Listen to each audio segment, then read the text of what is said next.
কষ্ট দেওয়ার জন্য, শোনা একটু ছোট করার জন্য মানুষকে শোনায় শোনায় কিছু কথা বলা হয়। যেমন মনে করেন আপনাদের এলাকায় একজন গরিব মানুষ, তার ছেলেটা অনেক কষ্ট করে লেখাপড়া শিখে অনেক বড় অফিসার হয়ে গেছে।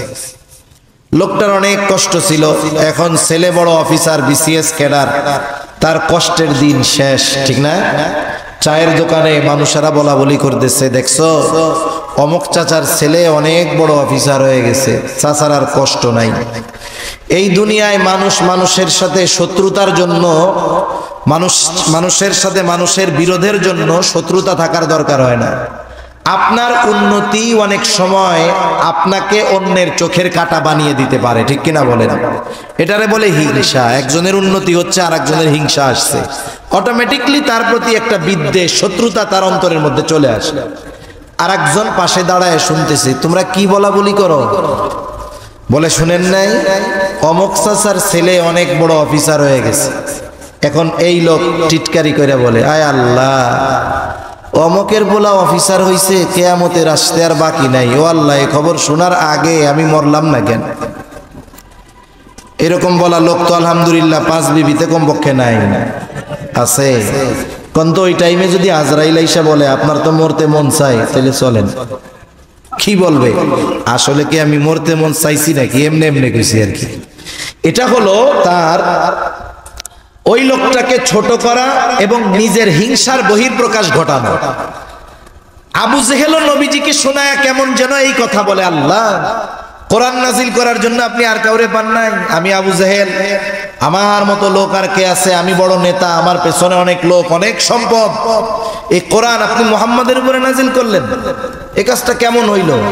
আপনি আমারে পাথর মেরে শেষই করে দেন। এটা মূলত নবীজিকে শুনিয়ে তুচ্ছ এবং কষ্ট দেওয়ার জন্য তার উদ্দেশ্য। আচ্ছা বলেন তো, আপনারা দুইজন বন্ধু এক জায়গায় গেছেন, আপনার যেই বন্ধু তিনি অনেক শরীফ মানুষ, ভদ্র মানুষ, আল্লাহর খাঁটি এক বান্দা, আপনি তার পাশে, আর এক লোক আপনার বন্ধুকে উদ্দেশ্য করে কিছু কথা বলতেছে, যেই কথাগুলো শুনে বন্ধু কষ্ট পায় কিন্তু কিছু কয় না, মাথা নিচের দিকে দিয়ে আছে। আপনি তো আর বন্ধুর মতো নরম ধরম না। এখন বলেন তো, আপনার বন্ধুকে উদ্দেশ্য করে এই রকম তির্যক মার্কা কথা, খোসা মারা কথা, কষ্ট দেওয়ার কথা কেউ যদি বলে, আপনি চুপ করে শুনবেন না প্রতিবাদ করবেন? নবীজি আবু জেহেলের এই কথায় কিছু বলে না, কিন্তু আল্লাহ রাব্বুল আলামিন আবু জেহেলের এই কথার জবাব পাঠায় দিলেন। আল্লাহ তাআলা ওহী নাজিল করে জানায় দেন, আল্লাহ তাআলা কেমন যেন বলেন, ও আবু জেহেল, তোমরা যা বলো, তোমরা যা করো, তাতে তোমরা তো ওই রকম শাস্তির উপযুক্ত। তবে তোমাদের এত অবাধ্যতার পরেও, সীমা লঙ্ঘনের পরেও কেন আমি তোমাদের শাস্তি দেই না শুনা নাও। এই কথাটাই কেমন যেন নবীজির জবান দিয়ে আবু জেহেলকে আল্লাহ শোনায় দেন।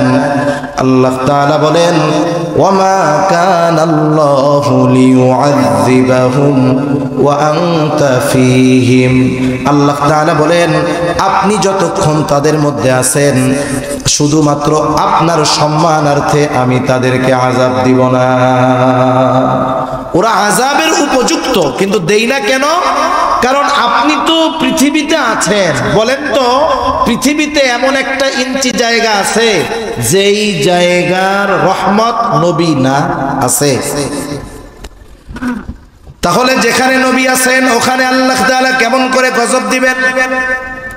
অতীতেও আল্লাহ তাআলা যখন কোথাও কোনো নবীর উম্মতকে গজব দিতে চেয়েছেন, আগে ওই নবীকে তার এলাকা থেকে সরায় নিয়েছেন, এরপরে গজব দিয়েছেন।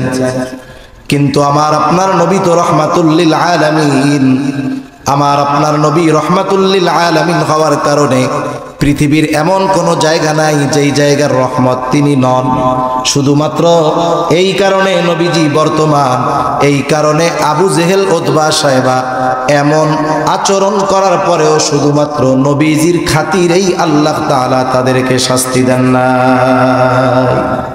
অনেক সময় আমার আপনার আপনজন, প্রিয়জন অপরাধ করে, একটা মজলিসের মধ্যে অপরাধ করছে, ওর কাজকর্ম দেখা মনে চাইতেছে ওরে ধইরা পিটাই, কিন্তু ওইখানে অনেক সম্মানিত ব্যক্তি আছে, ওনাদের সম্মানের দিকে তাকাইয়া ওরে আর পিটাই না। এবার সবাই যখন চইলা যায় কি বলি, তোরে আজকে সাইজই করে দিতাম খালি যদি অমকে না থাকতো এইখানে, ঠিক কিনা বলেন? তাহলে সম্মানিত ব্যক্তির কারণে শাস্তি থেকে বেঁচে যায় অনেক সময় মানুষ, অনুরূপভাবে নবীজির কারণে কাফেররাও শাস্তির মতো কর্ম করার পরেও আল্লাহ তাআলা নগদে তাদের শাস্তি দেন নাই। এজন্য কাফেররাও নবীজির দ্বারা উপকৃত হয়েছে, আর মুমিনদের জন্য তো নবীজি বিশেষ অনুগ্রহ, এ কথা তো আল্লাহ তাআলা আগেই জানায় দিয়েছেন। কিন্তু নবীজির সব উম্মতের প্রতি নবীজির মহব্বত, মায়া, দয়া, ভালোবাসা ছিল। প্রত্যেকটা উম্মতের জন্য নবীজির মায়া ছিল। কেমন মায়া? আব্দুল্লাহ ইবনে আমর ইবনুল আস রাদিয়াল্লাহু তাআলা আনহু থেকে বর্ণিত, তিনি বলেন, সাহাবায়ে কেরাম মজলিসের মধ্যে বসা, হঠাৎ করে নবীজি কোরআনুল কারীম থেকে তিলাওয়াত করতেছেন। তিনি বলেন, আন্নান নাবিয়্যা সাল্লাল্লাহু আলাইহি ওয়াসাল্লাম তাআলা মা কাওলাল্লাহি আযযা ওয়া জাল্লা ফি ইব্রাহিম আলাইহিস সালাম। নবীজি কোরআনুল কারীম থেকে তিলাওয়াত করলেন, আল্লাহ রাব্বুল আলামিন যা ইব্রাহিম আলাইহিস সালামের ব্যাপারে কোরআনুল কারীমের মধ্যে নাজিল করেছেন। কি নাজিল করেছে? আল্লাহ তাআলা সূরা ইব্রাহিম 13তম পারার মধ্যে আল্লাহ তাআলা জানায় দেন, ইব্রাহিম আলাইহিস সালাম তার গুনাহগার উম্মতের জন্য ক্ষমা চাইয়া আল্লাহ তাআলার কাছে দোয়া করেছে। সেই দোয়ার খবর আল্লাহ তাআলা কোরআনে জানায় দিয়েছেন, নবীজি সেইটা তিলাওয়াত করেছেন। কি দোয়া?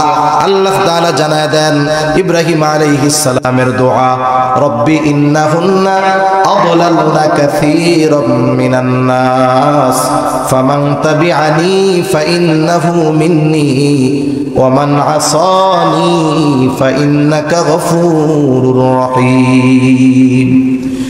ইব্রাহিম আলাইহিস সালাম দোয়া করতেছে, বলে, রব ইন্নাহুন্না আদলালনা কাসীরাম মিনান নাস, এই মূর্তিগুলা, এই প্রতিমাগুলো অধিকাংশ মানুষকে পথচ্যুত করে ফেলছে, পথভ্রষ্ট করে ফেলছে।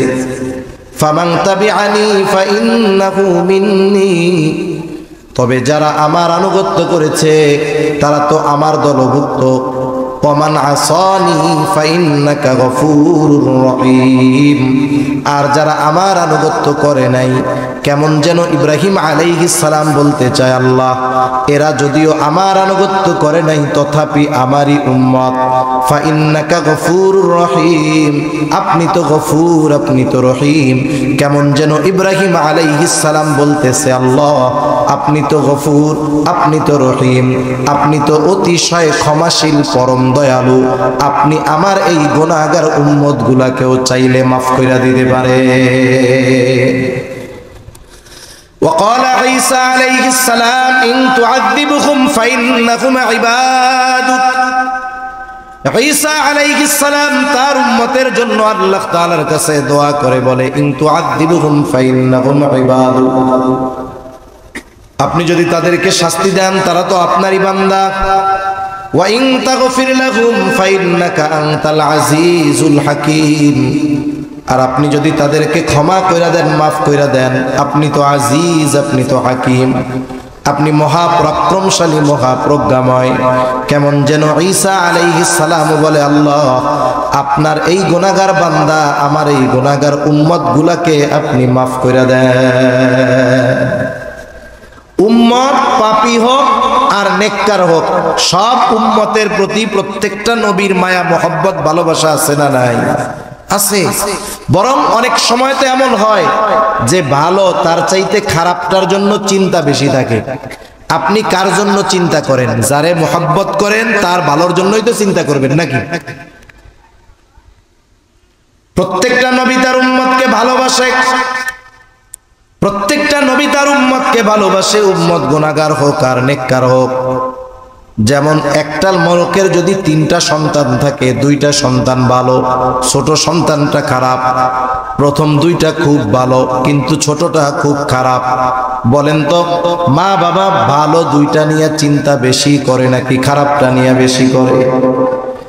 যখন আল্লাহ তাআলার কাছে দোয়া করে, বলেন তো খারাপটার জন্য বেশি দোয়া করে নাকি ভালোটার জন্য বেশি দোয়া করে? আল্লাহ তাআলার কাছে বারবার বলে, আল্লাহ মারা যাওয়ার আগে যদি এই ছেলেটাকে ভালো দেইখা মরতে পারতাম তাহলে শান্তি পাইতাম।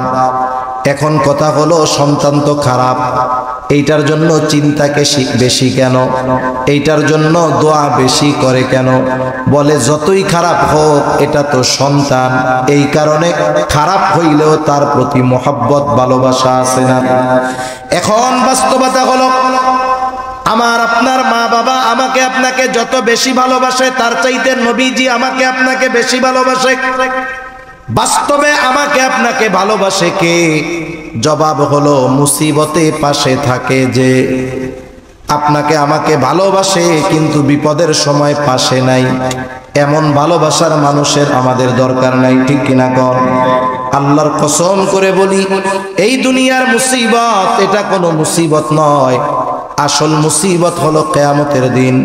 ওই দিনের মুসিবত কেমন আল্লাহ তাআলা সূরা আবাসার মধ্যে একটু চিত্র তুলে ধরে বলেন, ইয়াউমা ইয়াফিরুল মারউ মিন আখিহি ওয়া উম্মিহি ওয়া আবিহি ওয়া সাহিবাতিহি ওয়া বানিহি লিকুল্লি ইমরিইন মিনহুম ইয়াউমাইযিন শা'নুন ইউগনি। আল্লাহ তাআলা বলেন কিয়ামতের দিন ভাই ভাইয়ের থেকে পলায়ন করবে, ওয়া উম্মিহি ওয়া আবিহি পিতা মাতার থেকে পলায়ন করবে, ওয়া সাহিবাতিহি ওয়া বানিহি স্ত্রী সন্তানদের থেকে পলায়ন করবে। প্রত্যেকটা মানুষ সেই দিন নিজের চিন্তায় বিভোর থাকবে। সেই দিন মা ছেলেকে চিনবে না, ছেলে মাকে চিনবে না। আল্লাহর কসম ওই দিন সকলে নিজের চিন্তায় বিভোর। আমার আপনার নবীজিও চিন্তিত থাকবেন, তবে সবাই চিন্তিত থাকবে নিজের নাজাত নিয়া, আর নবীজি চিন্তিত থাকবেন উম্মতের নাজাতের ব্যাপারে। ওই দিন নবীজি কেমন চিন্তিত থাকবেন উম্মতের ব্যাপারে? নবীজি একবার হাউজে কাউসারের কাছে দৌড়ায়া যাবেন, না জানি তার কোন উম্মত পানি পানে মাহরুম হয়ে যায়। আবার দৌড়ায়া পুলসিরাতের কাছে চলে যাবেন, না জানি কোন উম্মত পুলসিরাত পাড়ি দিতে ব্যর্থ হয়ে যায়। আবার নবীজি চলে যাবেন মিজানের কাছে, না জানি কোন উম্মত ওজনে ধরা পড়ে যায়। আবার চলে যাবেন জাহান্নামের কাছে, না জানি কোন উম্মতকে জাহান্নামে দিয়ে দেওয়া হয়। আবার যখন সুপারিশের দরকার আল্লাহ তাআলার কাছে সে সুপারিশ করবেন। সব নবী জান্নাত অভিমুখে রওনা হয়ে যাবে, জান্নাতের দরজা খোলা হবে না। জিজ্ঞাসা করা হবে কি ব্যাপার, জান্নাতের দরজা খোলো না কেন? বলে যিনি আসলে খোলা হবে তিনি আসেন নাই। কে তিনি? বলে মুহাম্মাদুর রাসূলুল্লাহ। কোথায় তিনি? বলে হাসরের ময়দানে। কি করে? বলে উম্মতের চিন্তায় বিভোর। আমার আপনার নবী ততক্ষণ পর্যন্ত নিজে জান্নাতে প্রবেশ করবে না যতক্ষণ না তার ওই উম্মত যার যাররা পরিমাণ ঈমান আছে এবং ওই ব্যক্তির ব্যাপারে যতক্ষণ না আল্লাহ তাআলার কাছ থেকে জান্নাতের নিশ্চয়তা নবী পাবেন ততক্ষণ নবীজি নিজে জান্নাতে প্রবেশ করবে না। এখন আপনি বুঝে থাকলে একটু জবাব দেন তো, আমাদের মা বাবা আমাদের বেশি ভালোবাসে না নবী বেশি ভালোবাসে? সন্দেহ আছে? কোনো সন্দেহ নেই। এইবার ওই দুই নবীর উম্মতের ব্যাপারে দোয়া নবীজি তিলাওয়াত করেছেন। স্বাভাবিক বিষয় হলো অনেক সময় কিছু বিষয় আছে আমাদের যেখানে থাকে না, কিন্তু আরেকজনকে করতে দেখলে মনে পড়ে কি পড়ে না? দেখবেন ছোট বাচ্চা নিয়ে আপনি বাজারের দিকে গেছেন, ও কিছু কয় না, হঠাৎ করে সামনে দিয়ে আরেকটা বাচ্চা আসতেছে, হাতের মধ্যে আইসক্রিম। এবারও কি করবে বলেন তো? আপনার জামার সাথে ঝুল দিবে আর বলবে আমারও একটা কিনা দাও, ঠিক কিনা বলেন? একটু আগে কিন্তু মনে ছিল না, আর একজনকে দেখছে এবার তার মনে পড়ে গেছে। যদিও নবীজি সব সময় উম্মতের চিন্তা করেন, কিন্তু এই নবীর দুআ, ওই দুই নবীর দুআ তিলাওয়াত করবার পর নবীজির অন্তরের মধ্যে উম্মতের মোহাব্বতের জোশ উঠে গেছে, ঢেউ উঠে গেছে। নবীজি এবার কি করলেন? ফারাফা ইয়াদাইহি ওয়াকালা আল্লাহুম্মা উম্মতি উম্মতি ওয়া বাকা।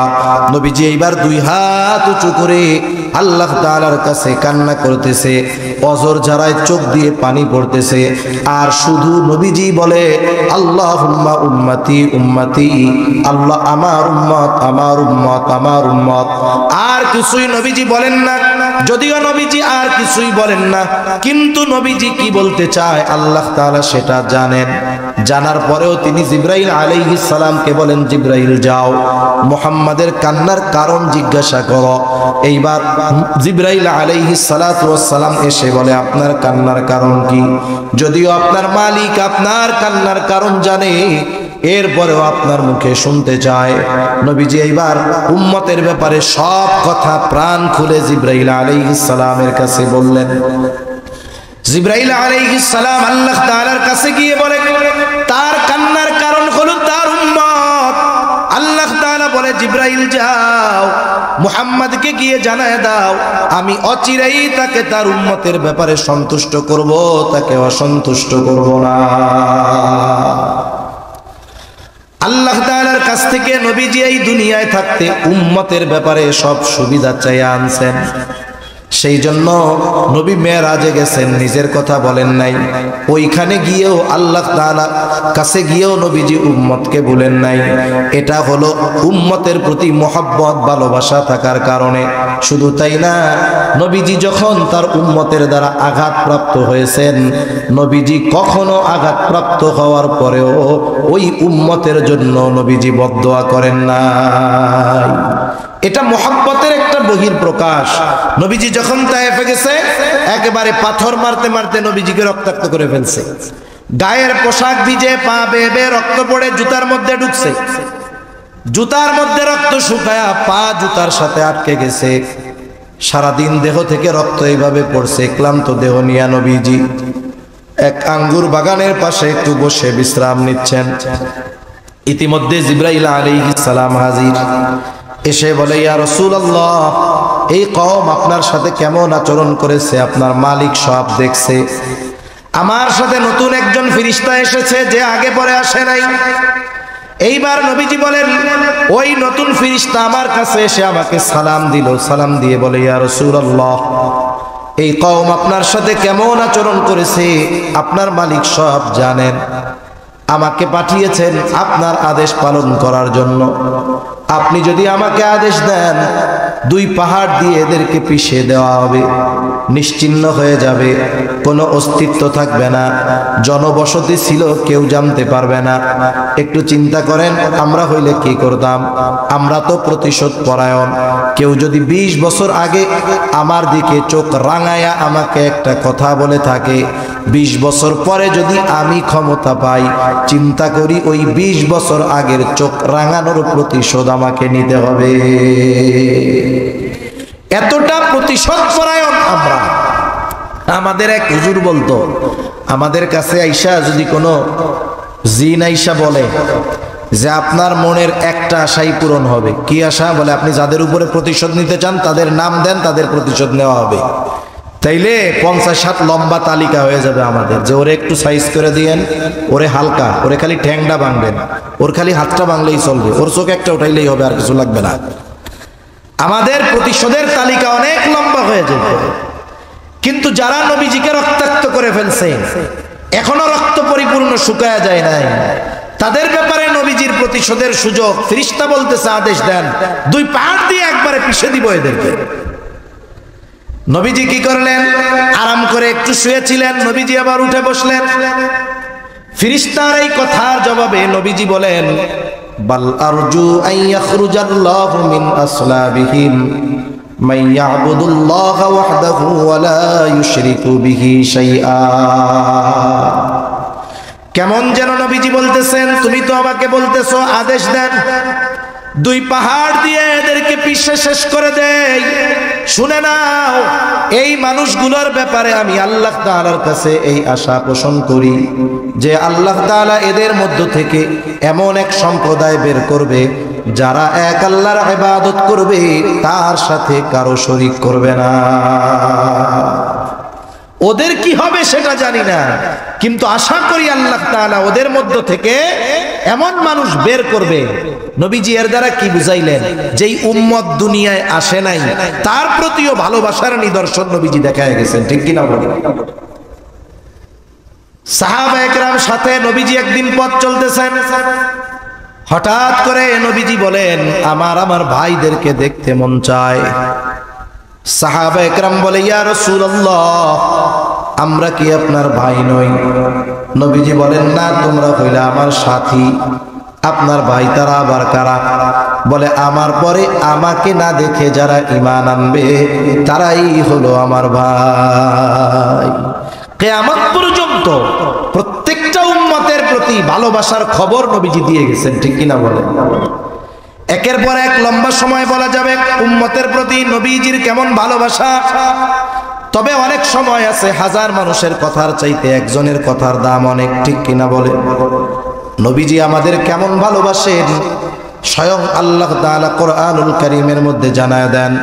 আল্লাহ তাআলা বলেন লাকাদ জাআকুম রাসূলুম মিন আনফুসিকুম আজিজুন আলাইহি মা আনিতুম হারিসুন আলাইকুম বিল মুমিনিনা রাউফুর রহিম।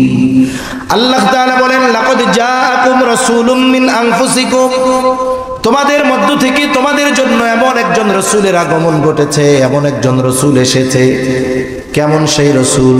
বলে আজিজুন আলাইহি মা আনিতুম, তোমাদের জন্য যেটা কষ্টদায়ক সেটা তার জন্য কষ্টের।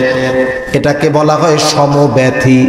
তার মানে উম্মতের ব্যথায় নবীজি ব্যথিত হন। দেখবেন যার সাথে যার যত বেশি মহব্বত তার কষ্ট তাকেও অন্য কেউ কষ্ট দেয়, ঠিক কিনা বলেন? এখন যদি বলেন ভাই হুজুর এইটা কেমন কথা, আর একজনের কষ্টে আমি আপনি কেন কষ্ট পাবো, নবী কেন কষ্ট পাবেন? একটা উদাহরণ দেই তাইলে বুঝতে সহজ হবে। অনেকের ছোট বাচ্চা আছে, বয়সটা হয়তো 2 বছর, 2.5 বছর, 1.5 বছর, গ্রামের ভিতরে বসবাস করে। গভীর রজনী ওই 2 বছরের ছোট বাচ্চাটা প্রচন্ড জ্বরাক্রান্ত হয়ে গেছে। এতটা জ্বর থার্মোমিটারে দেখা গেল 106 ক্রোচ হয়ে গেছে। এই জ্বরের তীব্রতার কারণে ছোট বাচ্চাটা বারবার চিৎকার করতেছে, সেন্সলেস হয়ে যাওয়ার মতো অবস্থা, কষ্টের আওয়াজ তার মুখ দিয়ে বের হচ্ছে। এই বাচ্চা কেমন যেন অজ্ঞান হয়ে যাওয়ার মতো অবস্থা, জ্বরে তার প্রচন্ড কষ্ট। ওই অবস্থায় ডাক্তারের কাছেও নিয়ে যাওয়ার উপায় নাই, ফার্মেসিও খোলা নাই। ওই অসুস্থ বাচ্চার পাশে মা বাবা বসে আছে। বলেন তো ওই অসুস্থ বাচ্চা জ্বরের কারণে যত কষ্ট পায় তার চাইতে তার মা বাবা কষ্ট বেশি কম পায় না বেশি পায়? নিঃসন্দেহে মা বাবা কষ্ট বেশি পায়। কেন? বলে এটা মহব্বতের কারণে, ভালোবাসার কারণে। তাহলে সন্তানের প্রতি ভালোবাসার কারণে যদি সন্তানের কষ্ট মা বাবা অনুভব করে, উম্মতের প্রতি ভালোবাসার কারণে উম্মতের কষ্ট নবীজি অনুভব করে। সুবহানাল্লাহ। কেমন নবী? এই জন্য আল্লাহ তাআলা বলেন তিনি হলেন আজিজ। 2 নাম্বার হারিসুন আলাইকুম, তিনি তোমাদের জন্য কল্যাণকামী। নবীজি কেমন কল্যাণকামী একটা হাদিস থেকে শোনাই। নবীজি বলেন আল্লাহ তাআলা প্রত্যেকটা নবীকে বিশেষ একটা দোয়া তার উম্মতের ব্যাপারে করার সুযোগ দিয়েছে, এবং এই দোয়া কবুল হওয়ার নিশ্চয়তা আল্লাহ তাআলা দিয়েছেন। সব নবী এই উম্মতের ব্যাপারে দোয়াটা দুনিয়ায় করে ফেলছে, আমি এই দোয়াটা সংরক্ষণ করে রাখছি, দুনিয়ায় করি নাই। কেন? নবীজি বলেন কিয়ামতের দিন এই দোয়াটা আমি আমার উম্মতের ব্যাপারে সুপারিশ হিসাবে আল্লাহ তাআলার কাছে করব। কারণ ওইটা দুনিয়ায় না করে ওই সময় করলে উম্মতের কল্যাণ হবে, এই জন্য নবী দুনিয়ায় না করে আখিরাতের জন্য রেখে দিয়েছেন। এরপরে আল্লাহ তাআলা বলেন বিল মুমিনিনা রাউফুর রহিম। শুরুতেই আমরা বলেছিলাম আল্লাহ তাআলা বলেছেন এই রাসূল হলেন মুমিনদের জন্য বিশেষ অনুগ্রহ। এই জন্য আল্লাহ তাআলা স্পেশাল ভাবে মুমিনদের প্রতি নবীজির মায়া কেমন সেই কথাটা তুলে ধরেন। মনে করেন আপনার একটা ছেলে আছে, আপনার ছেলেটার বয়স 4, 5, 6, 7 বছর। আপনার একজন মেহমান আপনার বাসায় বেড়াতে আসছে। এইবার আপনার ছেলের সাথে তার মারামারি হয়েছে যে কোনো একটা বিষয় নিয়ে। বলেন তো আপনি মায়ের দিবেন কারে? আত্মীয়র বাচ্চাকে নাকি নিজের বাচ্চাকে? নিজের বাচ্চারে পিটানি দিবেন না, অপরাধ আত্মীয়র বাচ্চার, এরপরেও পিটানি দিবেন কারে? এর অর্থ কি এই নাকি যে আপনি আপনার ছেলেরে ওই ছেলের চাইতে কম ভালোবাসেন? বিষয়টা কি এরকম? বিষয়টা কিন্তু এরকম না। আপনি যদিও তাকে শাসন করছেন, মার দিয়েছেন, কিন্তু ভালো আপনি তাকে বেশি বাসেন। এই জন্য উম্মত যখন ইমানদার হয় তার প্রতি নবীজির ভালোবাসাও স্পেশাল হয়। কেমন ভালোবাসা নবীজির উম্মতের প্রতি যারা ইমানদার! আল্লাহ তাআলা সেই কথাই বলেন, এই রাসূল হলেন বিল মুমিনিনা রাউফুর রহিম। তিনি হলেন মুমিনদের জন্য রউফ, মুমিনদের জন্য রহিম। আল্লাহ তাআলার অনেকগুলো গুণবাচক নাম আছে। এই নামগুলোর মধ্যে অন্যতম দুইটা নাম হলো রউফ আর রহিম। বলেন তো দুনিয়ার কোন মাখলুক রউফুর রহিম হতে পারে নাকি? দুনিয়ার কোন মানুষ রউফুর রহিম হতে পারে না। দুনিয়ার কোন মানুষ রউফুর রহিম হতে পারে না। কেউ যদি দাবি করে যে সে রউফুর রহিম, আবার কেউ যদি কাউকে বলে যে সে এক ব্যক্তি রউফুর রহিম, যে বলবে সেও বেঈমান, যে নিজেকে দাবি করবে সেও বেঈমান। ঠিক কিনা বলেন? আল্লাহ রাব্বুল আলামিনের অন্যতম গুণবাচক দুইটি নাম হলো রউফুর রহিম, অতি সদয় পরম দয়ালু। কে? জোরে বলেন তো। আল্লাহ তাআলা হলেন অতি সদয় পরম দয়ালু রউফুর রহিম। ওই আল্লাহ উম্মতের প্রতি, ইমানদার উম্মতের প্রতি নবীজির কেমন ভালোবাসা, এই বিষয়টা বোঝাতে গিয়ে, প্রকাশ করতে গিয়ে স্বয়ং নিজের সাথের যেই শব্দ রউফুর রহিম, এটা নবীজির শানে আল্লাহ তাআলা ব্যবহার করেছে। আল্লাহ কেমন যেন বলতেছে, এই নবী কেমন নবী জানো? সে তার মুমিন উম্মতদের ব্যাপারে হলো রউফুর রহিম, অতি সদয় পরম দয়ালু। সুবহানাল্লাহ। একটু যদি হৃদয় দিয়ে বুঝে থাকেন, এটা বুঝতে কঠিন হবে বলে আমার মনে হয় না, যে ইমানদার উম্মতের প্রতি নবীজির ভালোবাসা কত বেশি। সুবহানাল্লাহ। এখন এই ইমানদার উম্মত, আমাদের উপরে নবীজির এই মায়া, মোহাব্বত, ভালোবাসা, এর কদর আমরা কতটুকু করতে পারলাম, সেই হিসাবও আমাদের করার দরকার আছে না নাই?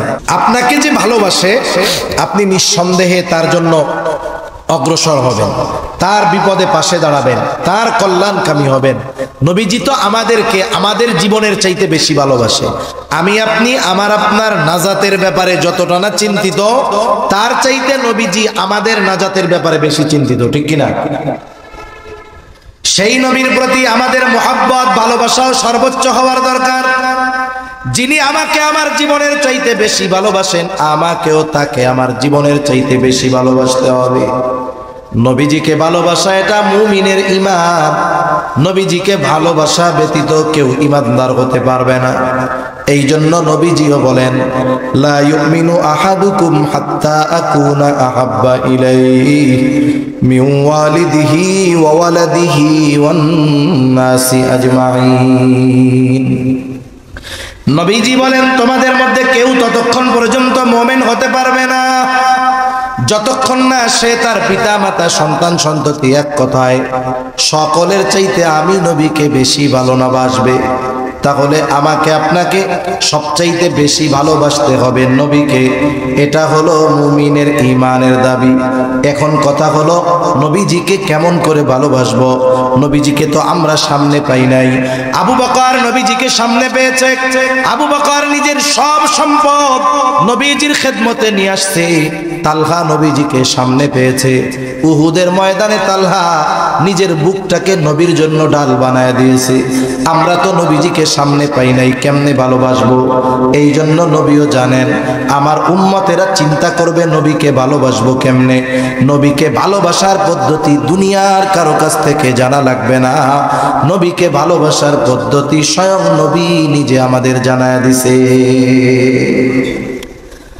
নবীজি এক নম্বরে বলেন, মান আহাব্বা সুন্নতি ফাকাদ আহাব্বানি ওয়া মান আহাব্বানি কানা মাই ফিল জান্নাহ। নবীজি বলেন, যে আমার সুন্নাতকে ভালোবাসলো, আমি নবীকে ভালোবাসলো, তার মানে নবীর সুন্নতকে যে ভালোবাসে, কেমন যেন সে নবীকেই ভালোবাসে। আর নবীকে ভালোবাসলে লাভ কি?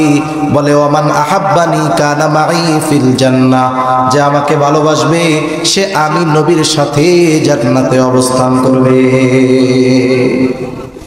দুনিয়াতে আমরা একজন সম্মানিত মানুষের সাথে পাশে থাকার জন্য কত চেষ্টা করি, আর নবীর সাথে জান্নাতে থাকার অফার নবীজি দিয়ে গেছেন, কিন্তু এ ব্যাপারে আমরা বেখবর, এ ব্যাপারে আমাদের কোনো আগ্রহ নাই কেমন যেন।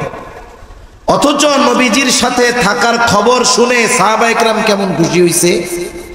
হযরত আনাস রাদিয়াল্লাহু তাআলা আনহু থেকে বর্ণিত হাদিস, তিনি বলেন, একজন গ্রাম্য সাহাবী নবীজিকে এসে জিজ্ঞাসা করতেছে, ইয়া রাসূলুল্লাহি মাতাস সাআহ, হে আল্লাহর রাসূল, কিয়ামত কখন হবে? এই সাহাবীর বলার ভাবটা মনে হয় এরকম ছিল যে সে কিয়ামতের জন্য প্রস্তুত, কিন্তু কিয়ামত আসতেছে না, ভাবটা কেমন যেন এরকম।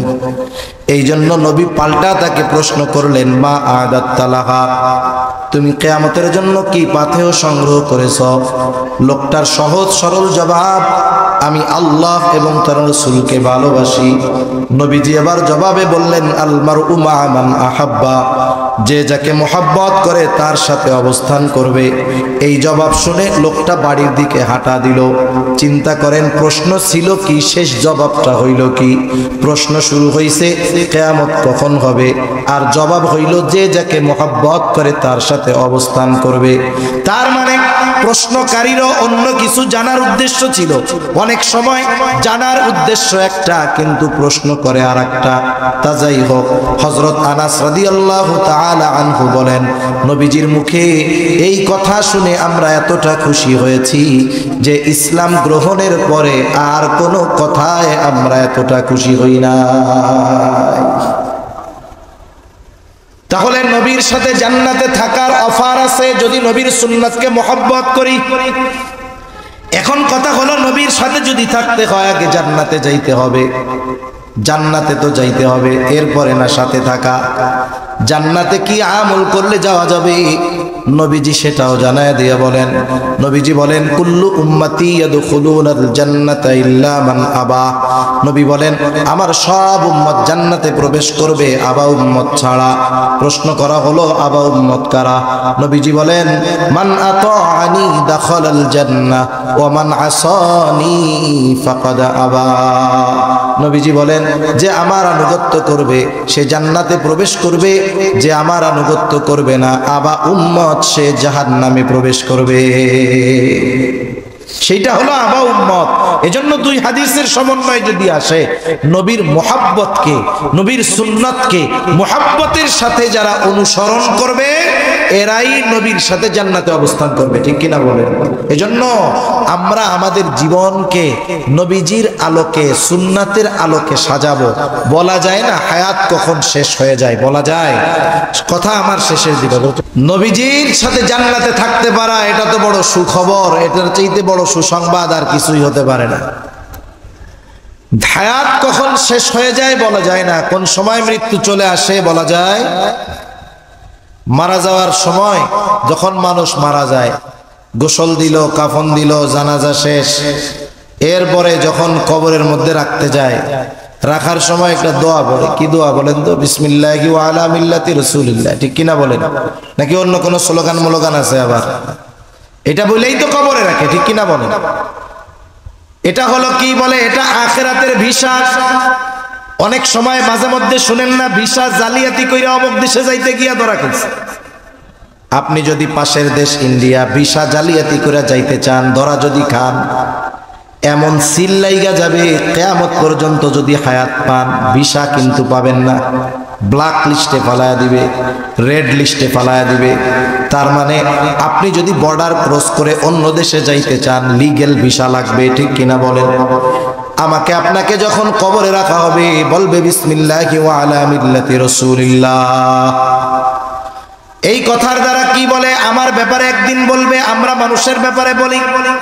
বুজুর্গানে দিন বলেন, এই কথার সারমর্ম হলো এরকম, কেমন যেন আল্লাহ তাআলাকে বলা হইতেছে, আল্লাহ আপনার নামে এমন এক ব্যক্তিকে এখন কবরস্থ করতেছি যার গোটা জীবন সুন্নাতের উপরে ছিল, সে যখন মরছে সুন্নাতের উপরে ছিল, একেবারে যখন কবরে রাখতেছি তখনও সুন্নাতের সাথেই আছে।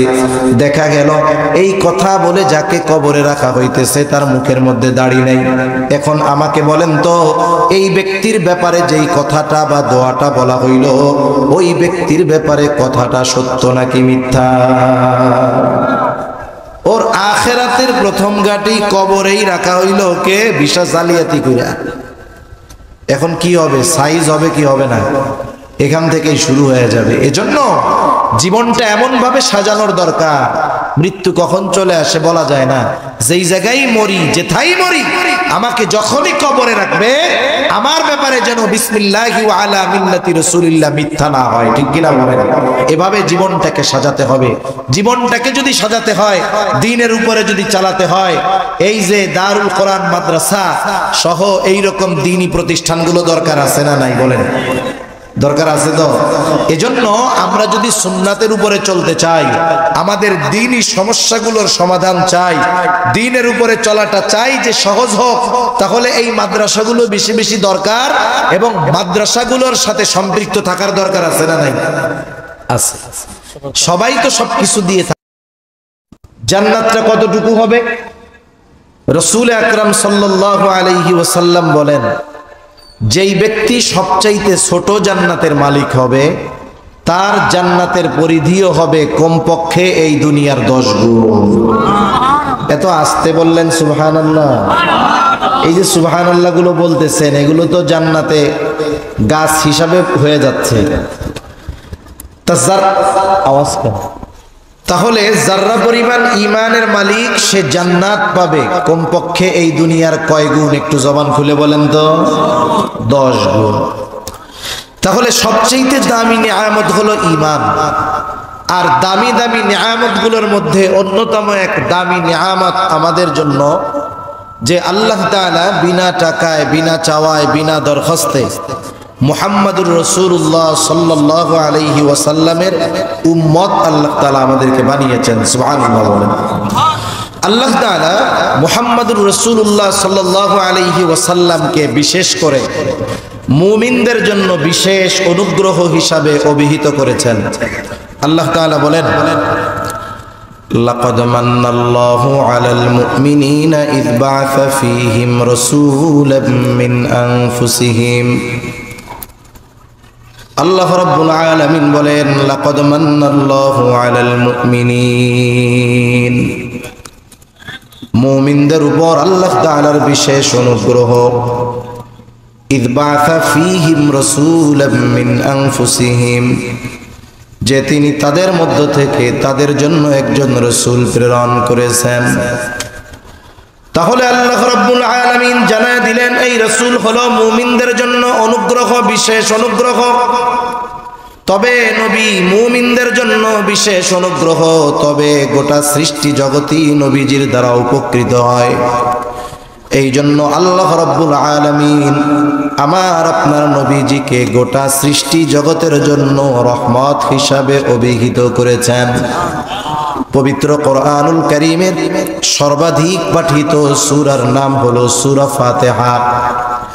সূরা ফাতিহা এমন একটা সূরা প্রত্যেক নামাজের প্রতি রাকাতে লাগে। ইমামের পেছনে যখন পড়া হয়, ইমামের কেরাত, মুসল্লির কেরাত একা যখন পড়া হয়, নিজে পড়া হয় সূরা ফাতিহা।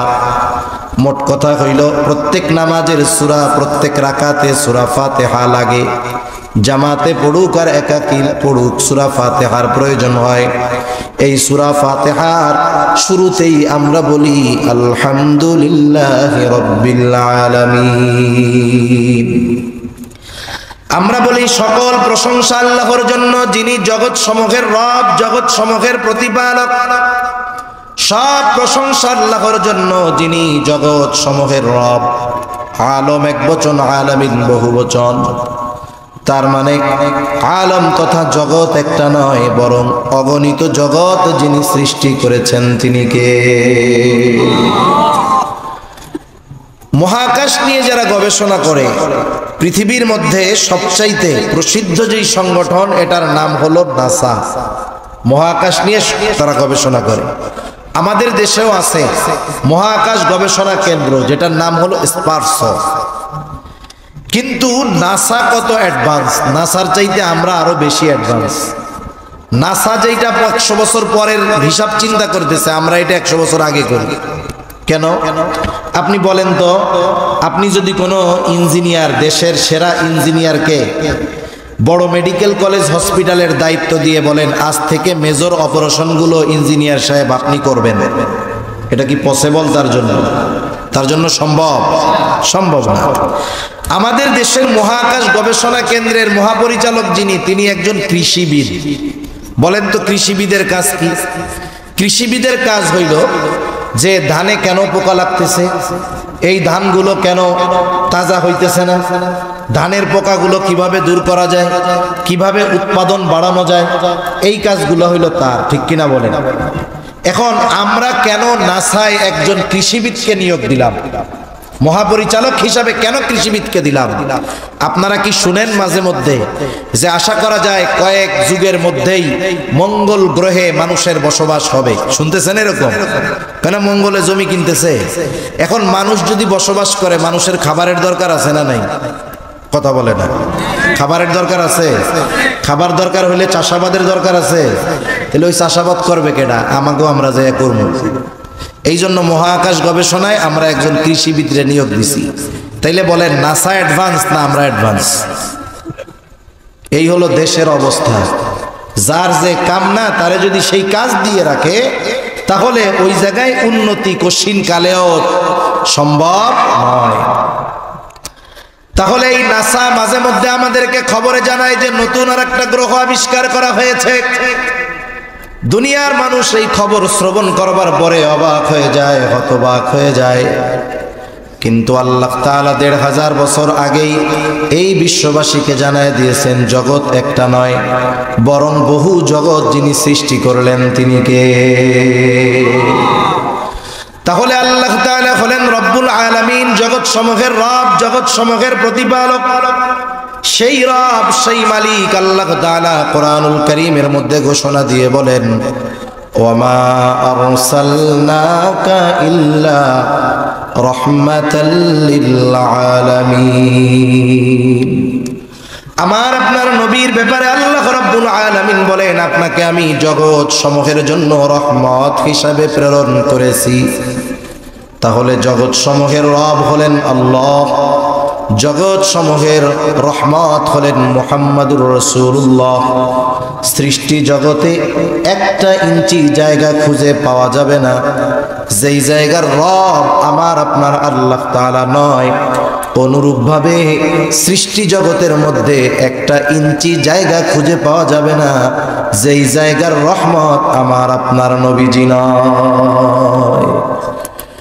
যেখানে রব আল্লাহ, সেখানে রহমতি মুহাম্মাদুর রাসূলুল্লাহ সাল্লাল্লাহু আলাইহি ওয়াসাল্লাম। নবীজি রাহমাতুল লিল আলামিন হওয়ার কারণে সুবিধা যে শুধু মুমিনরা ভোগ করে তা নয়, কাফেররাও ভোগ করতেছে। কিয়ামত পর্যন্ত সব কাফেররা ভোগ করবে। নবীজি যখন ছিলেন তখনও কাফেররা নবীজির কারণে উপকৃত হয়েছে। হাদিস থেকে শোনাই আপনাদের। একবার আবু জেহেল নবীজির সামনে এসে আল্লাহ তাআলাকে শোনায় শোনায় দোয়া করতেছে, বলে আল্লাহ, আপনি যদি সত্যই কোরআন মুহাম্মাদের উপরে নাজিল করে থাকেন তাহলে আমাদের উপরে পাথর বর্ষণ করেন অথবা যন্ত্রণাদায়ক শাস্তি দেন।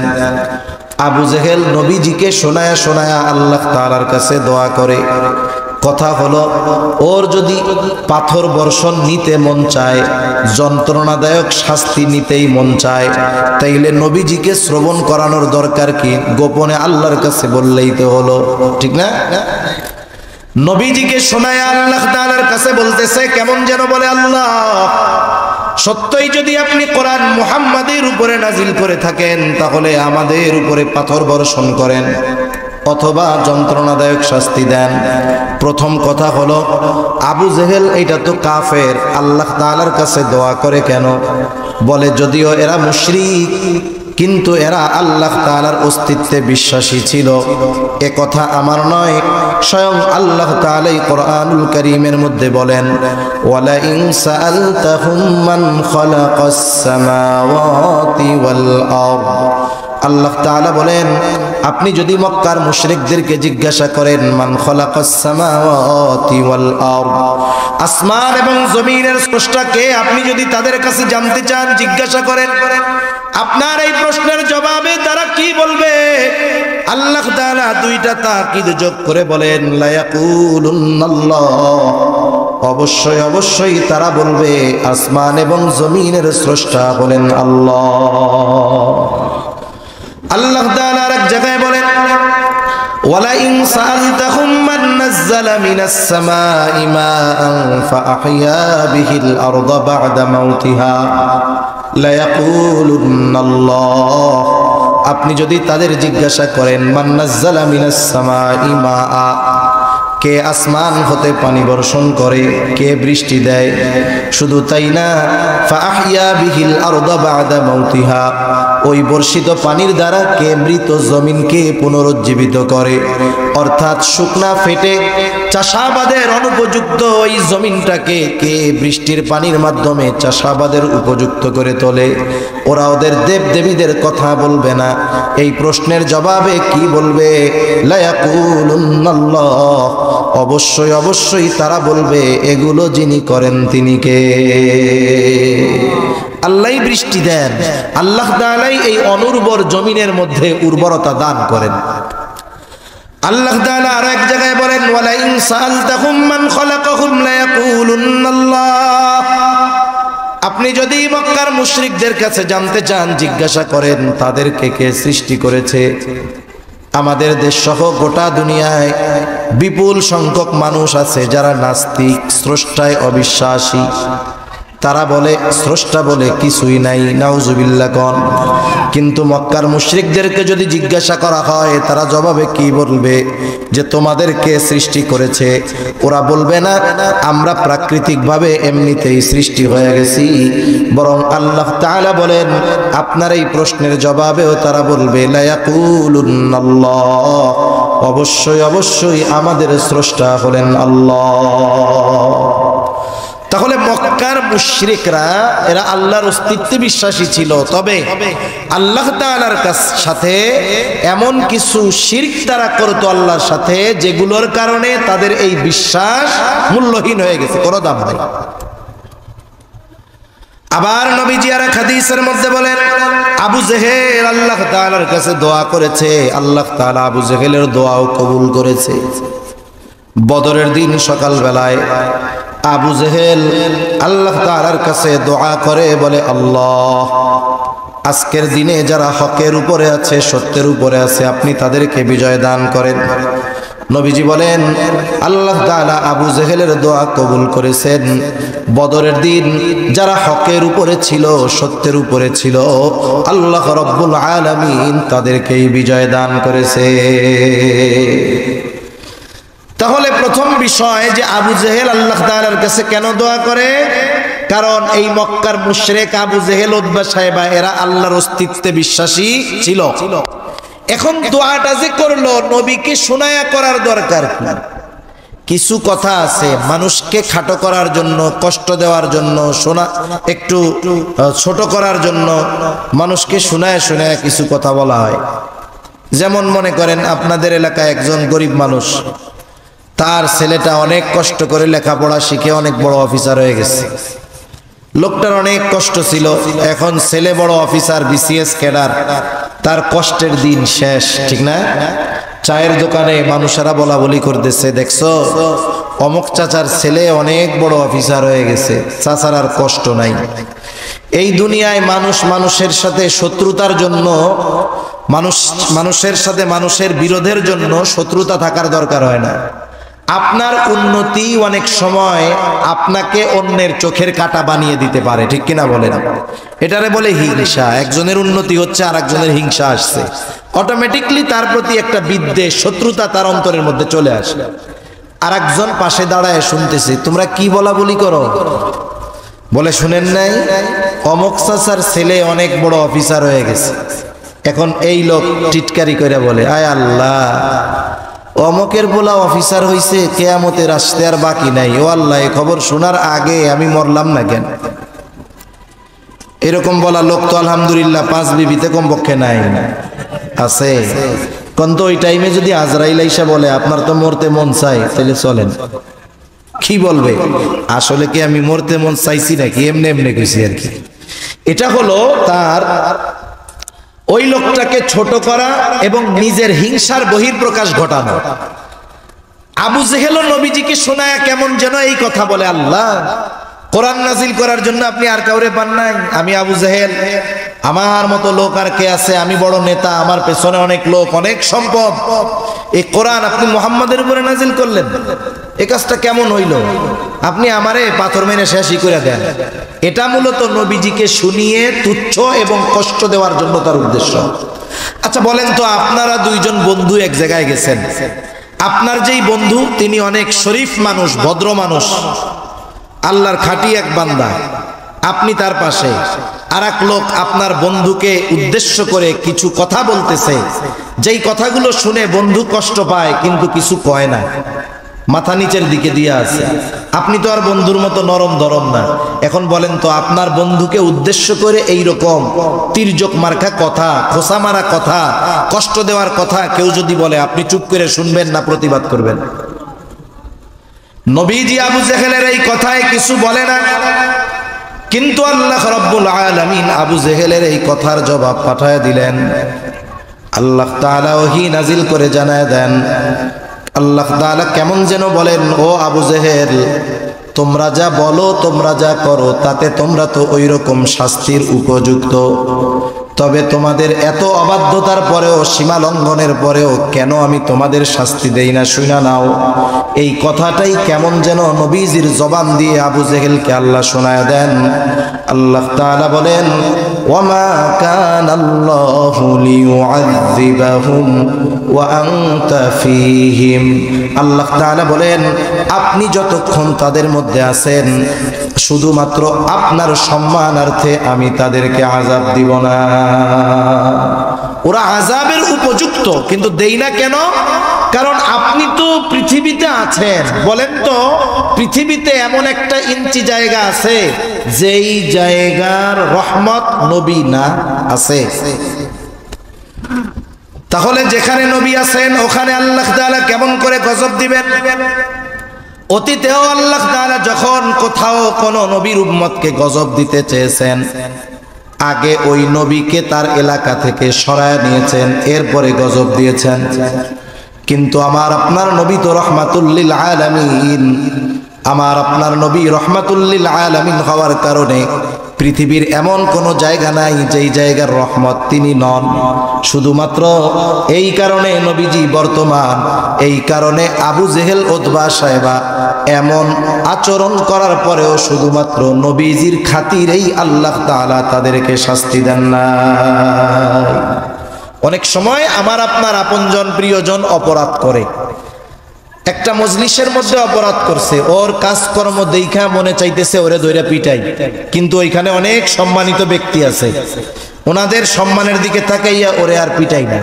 এবার সবাই যখন চইলা যায়, কি বলি, তোরে আজকে সাইজি করে দিতাম খালি যদি অমকে না থাকতো এইখানে, ঠিক কিনা বলেন? তাহলে সম্মানিত ব্যক্তির কারণে শাস্তি থেকে বেঁচে যায় অনেক সময় মানুষ। অনুরূপভাবে নবীজির কারণে কাফেররাও শাস্তির মতো কর্ম করার পরেও আল্লাহ তাআলা নগদে তাদের শাস্তি দেন নাই। এজন্য কাফেররাও নবীজির দ্বারা উপকৃত হয়েছে, আর মুমিনদের জন্য তো নবীজি বিশেষ অনুগ্রহ, এ কথা তো আল্লাহ তাআলা আগেই জানায় দিয়েছেন।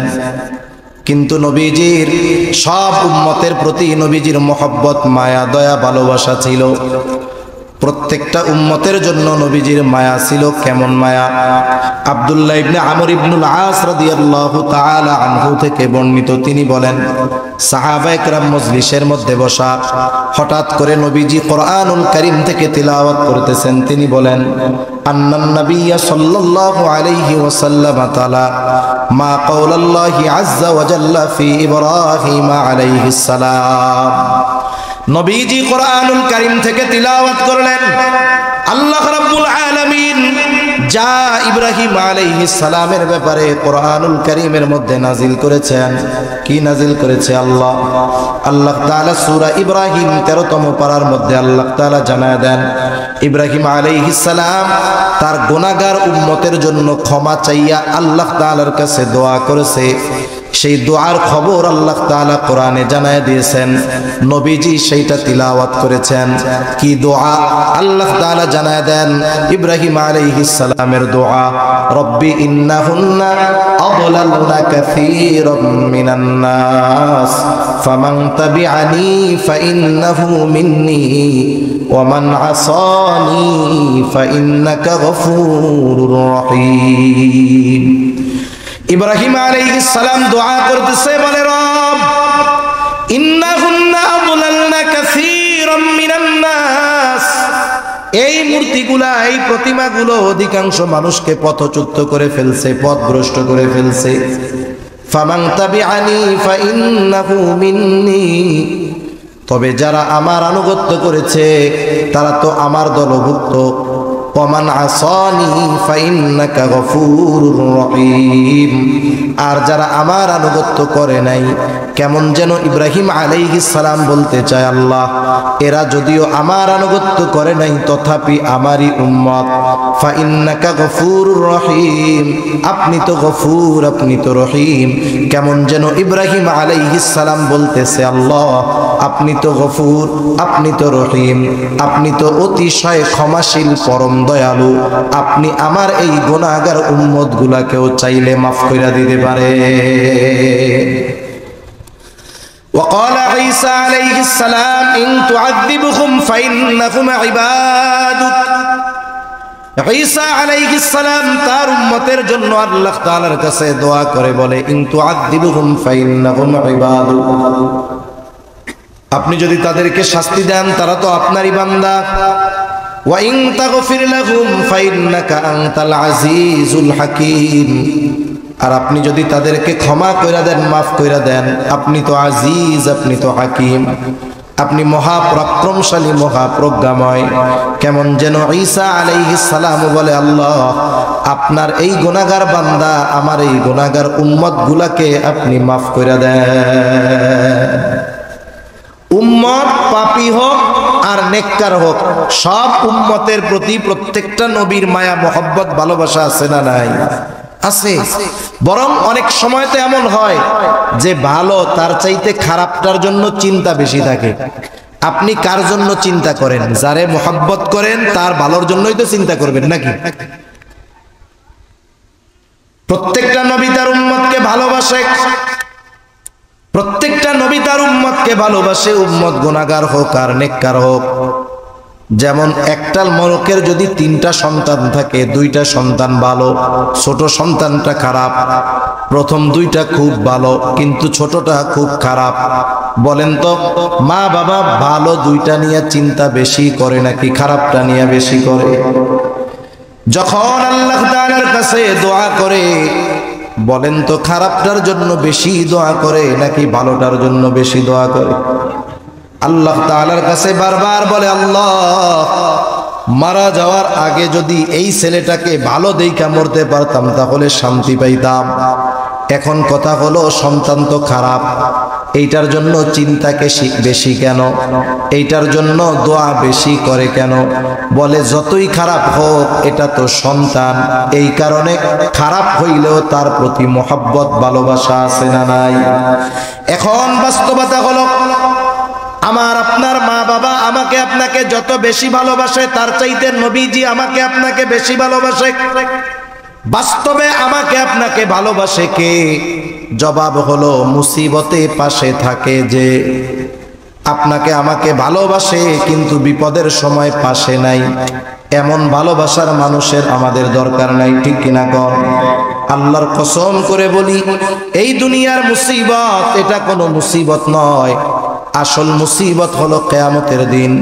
ওই দিনের মুসিবত কেমন আল্লাহ তাআলা সূরা আবাসার মধ্যে একটু চিত্র তুলে ধরে বলেন, ইয়াউমা ইয়াফিরুল মারউ মিন আখিহি ওয়া উম্মিহি ওয়া আবিহি وصاحبته وبنيه لكل امرئ منهم يومئذ شأن يغنيه আল্লাহ তাআলা বলেন কিয়ামতের দিন ভাই ভাইয়ের থেকে পলায়ন করবে ওয়া উম্মিহি ওয়া আবিহি পিতা মাতার থেকে পলায়ন করবে ওয়া সাহিবাতিহি ওয়া বানিহি স্ত্রী সন্তানদের থেকে পলায়ন করবে প্রত্যেকটা মানুষ সেই দিন নিজের চিন্তায় বিভোর থাকবে সেই দিন মা ছেলেকে চিনবে না ছেলে মাকে চিনবে না আল্লাহর কসম ওই দিন সকলে নিজের চিন্তায় বিভোর আমার আপনার নবীজিও চিন্তিত থাকবেন তবে সবাই চিন্তিত থাকবে নিজের নাজাত নিয়া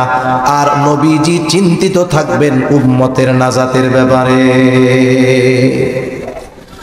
ওই দিন নবীজি কেমন চিন্তিত থাকবেন উম্মতের ব্যাপারে নবীজি একবার হাউজে কাউসারের কাছে দৌড়ায়া যাবেন না জানি তার কোন উম্মত পানি পানে মাহরুম হয়ে যায় আবার দৌড়ায়া পুলসিরাতের কাছে চলে যাবেন না জানি কোন উম্মত পুলসিরাত পাড়ি দিতে ব্যর্থ হয়ে যায় আবার নবীজি চলে যাবেন মিজানের কাছে না জানি কোন উম্মত ওজনে ধরা পড়ে যায় আবার চলে যাবেন জাহান্নামের কাছে না জানি কোন উম্মতকে জাহান্নামে দিয়ে দেওয়া হয় আবার যখন সুপারিশের দরকার আল্লাহ তাআলার কাছে সে সুপারিশ করবেন সব নবী জান্নাত অভিমুখে রওনা হয়ে যাবে জান্নাতের দরজা খোলা হবে না জিজ্ঞাসা করা হবে কি ব্যাপার জান্নাতের দরজা খোলো না কেন বলে যিনি আসলে খোলা হবে তিনি আসেন নাই কে তিনি বলে মুহাম্মাদুর রাসূলুল্লাহ কোথায় তিনি বলে হাসরের ময়দানে কি করে বলে উম্মতের চিন্তায় বিভোর আমার আপনার নবী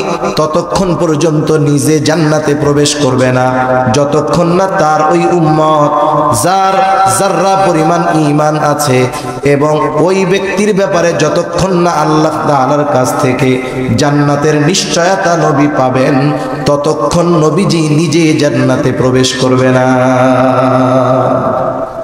এখন আপনি বুঝে থাকলে একটু জবাব দেন তো আমাদের মা বাবা আমাদের বেশি ভালোবাসে না নবী বেশি ভালোবাসে সন্দেহ আছে কোনো সন্দেহ নেই এইবার ওই দুই নবীর উম্মতের ব্যাপারে দোয়া নবীজি তিলাওয়াত করেছেন স্বাভাবিক বিষয় হলো অনেক সময় কিছু বিষয় আছে আমাদের যেখানে থাকে না কিন্তু আরেকজনকে করতে দেখলে মনে পড়ে কি পড়ে না দেখবেন ছোট বাচ্চা নিয়ে আপনি বাজারের দিকে গেছেন ও কিছু কয় না হঠাৎ করে সামনে দিয়ে আরেকটা বাচ্চা আসতেছে হাতের মধ্যে আইসক্রিম এবারও কি করবে বলেন তো আপনার জামার সাথে ঝুল দিবে আর বলবে আমারও একটা কিনা দাও ঠিক কিনা বলেন একটু আগে কিন্তু মনে ছিল না আর একজনকে দেখছে এবার তার মনে পড়ে গেছে যদিও নবীজি সব সময় উম্মতের চিন্তা করেন কিন্তু এই নবীর দোয়া ওই দুই নবীর দোয়া তিলাওয়াত করবার পর নবীজির অন্তরের মধ্যে উম্মতের মহব্বতের জোশ উঠে গেছে ঢেউ উঠে গেছে নবীজি এবার কি করলেন ফারাফা ইয়াদাইহি وقال اللهم امتي امتي وبكى নবীজি এইবার দুই হাত উঁচু করে আল্লাহ তাআলার কাছে কান্না করতেছে অজর ঝরায় চোখ দিয়ে পানি পড়তেছে আর শুধু নবীজি বলে আল্লাহুম্মা উম্মতি উম্মতি আল্লাহ আমার উম্মত আমার উম্মত আমার উম্মত আর কিছুই নবীজি বলেন না যদিও নবীজি আর কিছুই বলেন না কিন্তু নবীজি কি বলতে চায় আল্লাহ তাআলা সেটা জানেন জানার পরেও তিনি জিবরাইল আলাইহিস সালামকে বলেন জিবরাইল যাও মুহাম্মাদের কান্নার কারণ জিজ্ঞাসা করো এইবার জিবরাইল আলাইহিস সালাতু ওয়াস সালাম এসে বলে আপনার কান্নার কারণ কি যদিও আপনার মালিক আপনার কান্নার কারণ জানে এরপরেও আপনার মুখে শুনতে চায় নবীজি এইবার উম্মতের ব্যাপারে সব কথা প্রাণ খুলে জিবরাইল আলাইহিস সালামের কাছে বললেন জিবরাইল আলাইহিস সালাম আল্লাহ তাআলার কাছে গিয়ে বলে তার কান্নার কারণ হলো তার উম্মত আল্লাহ তাআলা বলে জিবরাইল যাও মুহাম্মদকে গিয়ে জানায় দাও আমি অচিরেই তাকে তার উম্মতের ব্যাপারে সন্তুষ্ট করব তাকে অসন্তুষ্ট করব না আল্লাহ তাআলার কাছ থেকে নবীজি এই দুনিয়ায় থাকতে উম্মতের ব্যাপারে সব সুবিধা চাইয়া আনছেন সেই জন্য নবী মেরাজে গেছেন, নিজের কথা বলেন নাই। ওইখানে গিয়েও আল্লাহ তাআলা কাছে গিয়েও নবীজি উম্মতকে বলেন নাই। এটা হলো উম্মতের প্রতি মহব্বত, ভালোবাসা থাকার কারণে। শুধু তাই না, নবীজি যখন তার উম্মতের দ্বারা আঘাতপ্রাপ্ত হয়েছেন, নবীজি কখনো আঘাতপ্রাপ্ত হওয়ার পরেও ওই উম্মতের জন্য নবীজি বদদোয়া করেন নাই। এটা মহব্বতের একটা বহির প্রকাশ। নবীজি যখন তায়েফে গেছে, একেবারে পাথর মারতে মারতে নবীজিকে রক্তাক্ত করে ফেলছে। গায়ের পোশাক ভিজে, পা বেয়ে বেয়ে রক্ত পড়ে জুতার মধ্যে ঢুকছে, জুতার মধ্যে রক্ত শুকায়া পা জুতার সাথে আটকে গেছে। সারাদিন দেহ থেকে রক্ত এইভাবে পড়ছে। ক্লান্ত দেহ নিয়া নবীজি এক আঙ্গুর বাগানের পাশে একটু বসে বিশ্রাম নিচ্ছেন। ইতিমধ্যে জিবরাইল আলাইহিস সালাম হাজির, এসে বলে, ইয়া রাসূলুল্লাহ, এই কওম আপনার সাথে কেমন আচরণ করেছে আপনার মালিক সব দেখছে। আমার সাথে নতুন একজন ফেরেশতা এসেছে যে আগে পরে আসে নাই। এইবার নবীজি বলেন, ওই নতুন ফেরেশতা আমার কাছে এসে আমাকে সালাম দিল। সালাম দিয়ে বলে, ইয়া রাসূলুল্লাহ, এই কওম আপনার সাথে কেমন আচরণ করেছে আপনার মালিক সব জানেন। আমাকে পাঠিয়েছেন আপনার আদেশ পালন করার জন্য। আপনি যদি আমাকে আদেশ দেন, দুই পাহাড় দিয়ে এদেরকে পিষে দেওয়া হবে, নিশ্চিহ্ন হয়ে যাবে, কোনো অস্তিত্ব থাকবে না, জনবসতি ছিল কেউ জানতে পারবে না। একটু চিন্তা করেন, আমরা হইলে কি করতাম? আমরা তো প্রতিশোধ পরায়ণ। কেউ যদি 20 বছর আগে আমার দিকে চোখ রাঙায়া আমাকে একটা কথা বলে থাকে, 20 বছর পরে যদি আমি ক্ষমতা পাই, চিন্তা করি ওই 20 বছর আগের চোখ রাঙানোর প্রতিশোধ আমাকে নিতে হবে। এতটা প্রতিশোধ পরায়ণ আমরা। আমাদের এক হুজুর বলতো, আমাদের কাছে আইসা যদি কোনো জিন আইসা বলে যে আপনার মনের একটা আশাই পূরণ হবে। কি আশা? বলে আপনি যাদের উপরে প্রতিশোধ নিতে চান তাদের নাম দেন, তাদের প্রতিশোধ নেওয়া হবে। তাইলে 50-60 লম্বা তালিকা হয়ে যাবে আমাদের, যে ওরে একটু সাইজ করে দিয়েন, ওরে হালকা, ওরে খালি ঠ্যাংটা ভাঙবেন, ওর খালি হাতটা ভাঙলেই চলবে, ওর চোখ একটা উঠাইলেই হবে, আর কিছু লাগবে না। আমাদের প্রতিশোধের তালিকা অনেক লম্বা হয়ে যাবে। কিন্তু যারা নবীজিকে রক্তাক্ত করে ফেলছে, এখনো রক্ত পরিপূর্ণ শুকায়া যায় নাই, তাদের ব্যাপারে নবীজির প্রতিশোধের সুযোগ। ফেরেশতা বলতেছে, আদেশ দেন, দুই পাহাড় দিয়ে একবারে পিষে দিব এদেরকে। নবীজি কি করলেন? আরাম করে একটু শুয়েছিলেন, নবীজি আবার উঠে বসলেন। ফেরেশতার এই কথার জবাবে নবীজি বলেন, বাল আরজু আন ইয়াখরুজাল্লাহু মিন আসলাবিহিম মান ইয়াবুদুল্লাহ ওয়াহদাহু ওয়া লা ইউশরিকু বিহি শাইআ। কেমন যেন নবীজি বলতেছেন, তুমি তো আমাকে বলতেছো আদেশ দেন, দুই পাহাড় দিয়ে এদেরকে পিষে শেষ করে দেই। শুনে নাও, এই মানুষগুলোর ব্যাপারে আমি আল্লাহ তাআলার কাছে এই আশা পোষণ করি যে আল্লাহ তাআলা এদের মধ্য থেকে এমন এক সম্প্রদায় বের করবে যারা এক আল্লাহর ইবাদত করবে, তার সাথে কারো শরীক করবে না। ওদের কি হবে সেটা জানি না, কিন্তু আশা করি আল্লাহ তাআলা ওদের মধ্য থেকে এমন মানুষ বের করবে। নবীজি এর দ্বারা কি বুঝাইলেন? যেই উম্মত দুনিয়ায় আসে নাই, তার প্রতিও ভালোবাসার নিদর্শন নবীজি দেখায় গেছেন। ঠিক কিনা বলেন? সাহাবায়ে কেরাম সাথে নবীজি একদিন পথ চলতেছেন, হঠাৎ করে নবীজি বলেন, আমার ভাইদেরকে দেখতে মন চায়। সাহাবায়ে কেরাম বলে, ইয়া রাসূলুল্লাহ, আমরা কি আপনার ভাই নই? নবীজি বলেন, না, তোমরা হইলে আমার সাথী। আপনার ভাই তারা আবার কারা? বলে, আমার পরে আমাকে না দেখে যারা ঈমান আনবে তারাই হলো আমার ভাই। কিয়ামত পর্যন্ত প্রত্যেকটা উম্মতের প্রতি ভালোবাসার খবর নবীজি দিয়ে গেছেন। ঠিক কিনা বলেন? একের পর এক লম্বা সময় বলা যাবে উম্মতের প্রতি নবীজির কেমন ভালোবাসা। তবে অনেক সময় আছে হাজার মানুষের কথার চাইতে একজনের কথার দাম অনেক। ঠিক কিনা বলে? নবীজি আমাদের কেমন ভালোবাসেন স্বয়ং আল্লাহ তাআলা কোরআনুল কারীমের মধ্যে জানায় দেন। আল্লাহ তাআলা বলেন, লাকাদ জাআকুম রাসূলুম মিন আনফুসিকুম আজিজুন আলাইহি মা আনিতুম হারিসুন আলাইকুম বিল মুমিনিনা রাউফুর রহিম। আল্লাহ তাআলা বলেন, লাকাদ জাআকুম রাসূলুম মিন আনফুসিকুম, তোমাদের মধ্য থেকে তোমাদের জন্য এমন একজন রাসূলের আগমন ঘটেছে, এমন একজন রাসূল এসেছে। কেমন সেই রাসূল? বলে আজিজুন আলাইহি মা আনিতুম, তোমাদের জন্য যেটা কষ্টদায়ক সেটা তার জন্য কষ্টের। এটাকে বলা হয় সমব্যথী। তার মানে উম্মতের ব্যথায় নবীজি ব্যথিত হন। দেখবেন যার সাথে যার যত বেশি মহব্বত, তার কষ্ট তাকেও অন্য কেউ কষ্ট দেয়, ঠিক কিনা বলেন? এখন যদি বলেন ভাই হুজুর এইটা কেমন কথা, আর একজনের কষ্টে আমি আপনি কেন কষ্ট পাবো, নবী কেন কষ্ট পাবেন? একটা উদাহরণ দেই, তাইলে বুঝতে সহজ হবে। অনেকের ছোট বাচ্চা আছে, বয়সটা হয়তো 2 বছর, 2.5 বছর, 1.5 বছর, গ্রামের ভিতরে বসবাস করে। গভীর রজনী ওই 2 বছরের ছোট বাচ্চাটা প্রচন্ড জ্বরাক্রান্ত হয়ে গেছে। এতটা জ্বর, থার্মোমিটারে দেখা গেল 106 ক্রোচ হয়ে গেছে। এই জ্বরের তীব্রতার কারণে ছোট বাচ্চাটা বারবার চিৎকার করতেছে, সেন্সলেস হয়ে যাওয়ার মতো অবস্থা, কষ্টের আওয়াজ তার মুখ দিয়ে বের হচ্ছে। এই বাচ্চা কেমন যেন অজ্ঞান হয়ে যাওয়ার মতো অবস্থা, জ্বরে তার প্রচন্ড কষ্ট। ওই অবস্থায় ডাক্তারের কাছেও নিয়ে যাওয়ার উপায় নাই, ফার্মেসিও খোলা নাই। ওই অসুস্থ বাচ্চার পাশে মা বাবা বসে আছে। বলেন তো, ওই অসুস্থ বাচ্চা জ্বরের কারণে যত কষ্ট পায়, তার চাইতে তার মা বাবা কষ্ট বেশি কম পায় না বেশি পায়? নিঃসন্দেহে মা বাবা কষ্ট বেশি পায়। কেন? বলে এটা মহব্বতের কারণে, ভালোবাসার কারণে।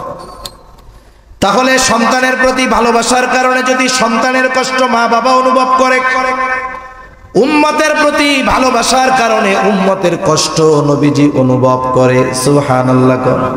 কেমন নবী? এই জন্য আল্লাহ তাআলা বলেন তিনি হলেন আজিজ। 2 নাম্বার, হারিসুন আলাইকুম, তিনি তোমাদের জন্য কল্যাণকামী। নবীজি কেমন কল্যাণকামী?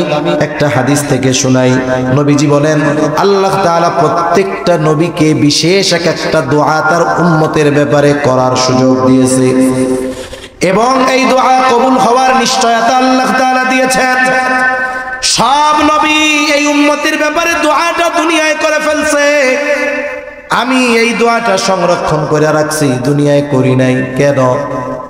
নবীজি বলেন কিয়ামতের দিন এই দোয়াটা আমি আমার উম্মতের ব্যাপারে সুপারিশ হিসাবে আল্লাহ তাআলার কাছে করব। কারণ ওইটা দুনিয়ায় না করে ওই সময় করলে উম্মতের কল্যাণ হবে, এই জন্য নবী দুনিয়ায় না করে আখিরাতের জন্য রেখে দিয়েছেন। এরপরে আল্লাহ তাআলা বলেন বিল মুমিনিনা রাউফুর রহিম।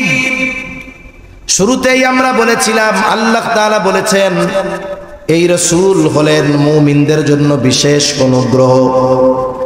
এই জন্য আল্লাহ তাআলা স্পেশাল ভাবে মুমিনদের প্রতি নবীজির মায়া কেমন সেই কথাটা তুলে ধরেন। মনে করেন আপনার একটা ছেলে আছে, আপনার ছেলেটার বয়স 4, 5, 6, 7 বছর। আপনার একজন মেহমান আপনার বাসায় বেড়াতে আসছে। এইবার আপনার ছেলের সাথে তার মারামারি হইছে যে কোনো একটা বিষয় নিয়ে। বলেন তো আপনি মার দিবেন কারে? আত্মীয়র বাচ্চাকে?